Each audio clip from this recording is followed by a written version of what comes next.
আওয়ামী লীগ নিষিদ্ধের দাবিতে শাহবাগ জনতায় ভরপুর, ছাত্র জনতায় ভরপুর।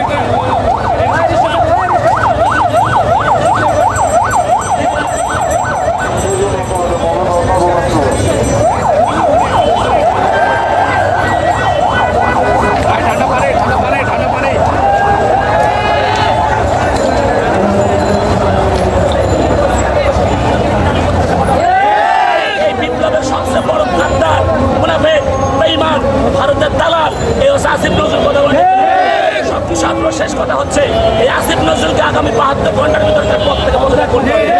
সে যদি পদত্যাগ না করে পরবর্তী সিচুয়েশনে এই ছাত্র চত্বরের এই শহীদ কাফেলা হেফাজত ইসলাম বাংলাদেশ, জমিয়তুল উলামা ইসলাম বাংলাদেশ, বাংলাদেশ ইসলামী ছাত্র শিবির, জামাত ইসলাম সমস্ত ইসলামী রাজনৈতিক দল একসাথে নেবে। সর্বশেষ কথা হচ্ছে হেফাজত ইসলামের যে শহীদ হয়েছে সেই শহীদগুলোর জন্য রাষ্ট্রীয় প্রকাশ করবে, এই দিগন্ত ইসলামিক টেলিভিশন তুলে দেবে এবং সর্বশেষ এটিএম আজহারুল ইসলামকে এই ঈদের আগে আমরা আবার বলছি ঈদের আগে তাকে মুক্তি দিতে হবে। আমরা স্পষ্ট জানাতে চাচ্ছি কে হেফাজত ইসলামকে জামাত ইসলাম ডাজ নট ম্যাটার। আমরা মুসলমান, এটাই আমাদের সবচেয়ে বড় পরিচয়। কে কোন রাজনৈতিক দল সেটা বড় পরিচয় না। এই মজলুম একজন রাজনীতিবিদ, তিনি কারাগারে পচে মরবেন আর বাংলাদেশের মুসলমান বসে থাকবেন, এটা ঠিক হবে না। ঈদের আগের ভিতরে আমাদের এই মজলুম রাজনীতিবিদ এটিএম আজহারুল ইসলামকে যদি মুক্তি না দেয়, এই শাহবাগ থেকে হেফাজত ইসলাম বাংলাদেশ, জমিয়তুল উলামা ইসলাম বাংলাদেশ, বাংলাদেশ ইসলামী ছাত্র শিবির, জামাত ইসলাম সমস্ত রাজনৈতিক দল এখানে মার্চ করে জেলের তালা ভেঙে এটিএম আজহারুল ইসলামকে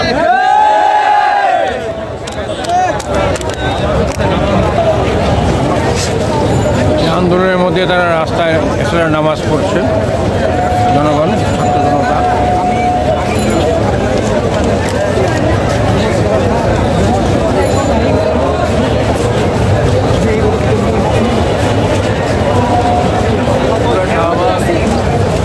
ছাত্র জনতায় ভরপুর।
আমাদের দাবি এই আওয়ামী লীগকে নিষিদ্ধ যদি আপনি না করেন, আওয়ামী লীগকে নিষিদ্ধ করে চিরতরে আওয়ামী লীগের সমস্ত রাজনৈতিক কর্মকাণ্ডগুলি যদি নিষিদ্ধ না করেন, বাংলাদেশ যদি ব্যান্ড না করে দেওয়া হয়, তাহলে দরকার প্রয়োজনে এদেশের মানুষ যারা জুলাই আন্দোলন করেছে, আলেম সমাজ, ছাত্র সমাজ, ছাত্রীরা, কৃষক, শ্রমিক, মজুর সবাই মিলে দরকার প্রয়োজনে আপনাকে যেভাবে ক্ষমতার মস্তকে বসিয়েছে ঠিক সেভাবে ক্ষমতা থেকে টেনে হেসড়ে নেমিয়ে আমরা এমন একদম সরকারকে বাংলাদেশের ক্ষমতার মস্তকে বসাবো যে আওয়ামী লীগকে নিষিদ্ধ করবে, হাসিনাকে এনে বাংলাদেশের মানুষের সামনে প্রকাশ্যে ফাঁসির কাছে ঝুলাবে। আমরা সে আশাবাদী। এই জন্য আমরা আন্দোলন করছি। আমাদের আন্দোলন চূড়ান্ত পর্যায়ে সেদিন সফল হবে যেদিন আমরা দেখব বাংলাদেশে আওয়ামী লীগকে নিষিদ্ধ করা হয়েছে এবং আওয়ামী লীগের অঙ্গ সংগঠন নিষিদ্ধ করা হয়েছে, সমস্ত কর্মকাণ্ডগুলো বন্ধ করা হয়েছে আওয়ামী লীগের এবং কি হাসিনাকে সবার সামনে প্রকাশ্যে গণহত্যার দায়ে ফাঁসি দেওয়া হবে। সেদিন এদেশের মানুষ শান্ত হবে। আর এদেশের মানুষের সর্বশেষ দাবি হলো আওয়ামী লীগকে নিষিদ্ধ করতে হবে। যদি নিষিদ্ধ না করা হয় আমরা রাজপথে আছি, যেভাবে ছিলাম এখনো আছি। ইনশাআল্লাহ যতদিন পর্যন্ত দাবি আদায় না হবে ততদিন পর্যন্ত আমরা রাজপথে থাকবো। ইনশাআল্লাহ এটাই আমাদের ইনশাআল্লাহ। শেখ মুজিব শিখিয়ে গেছেন সংগ্রাম করে বাঁচতে হবে। এটা বলবে বিগত 15 বছর এমন কোন আলেম ওলামা আছে যে যাদেরকে আপনার আদালতের প্রাঙ্গণে তুলতে গিয়া ওরা নিজের শক্তিতে হেঁটে হেঁটে আসতে পারছে, কথা বলতে পারে না। তাহলে ওই রকম একটা দলকে কেন আমরা বিচারের আওতায় আনতে পারবো না? আপনারা হয়তো বা বলবেন যে আমি একটু তেলবাজি করতেছি, সত্যি কথা বলতেছি আমি এগুলো। গুগলে সার্চ করে আমার এই কথা যদি মিথ্যা হয়ে থাকে, শাপলা চত্বরে রাতের অন্ধকারে আপনার লাইট নিবিয়ে কীভাবে নৃশংসতা চালিয়েছে আপনাদের মনে নাই? গুগলে সার্চ করে, এটা তো আমার কথা না ভাই, নিউজে আছে। আপনার সাংবাদিক, আপনার তো বিষয়টা আরও ভালো করে জানেন।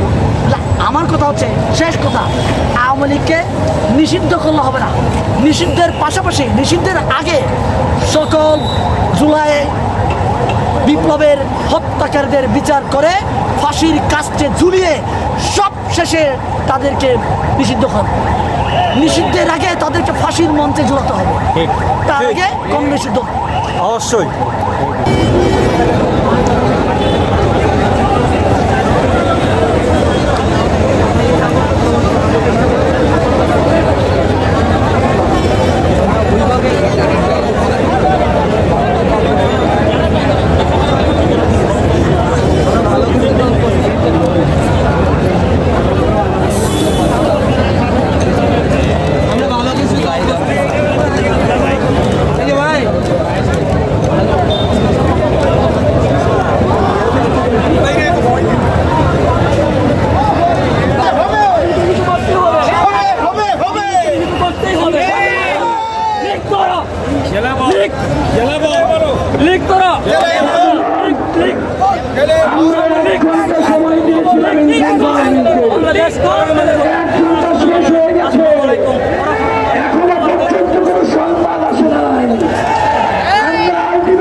সবাই বসেন, আমরা রাজু সিং পরে অবস্থান নিব।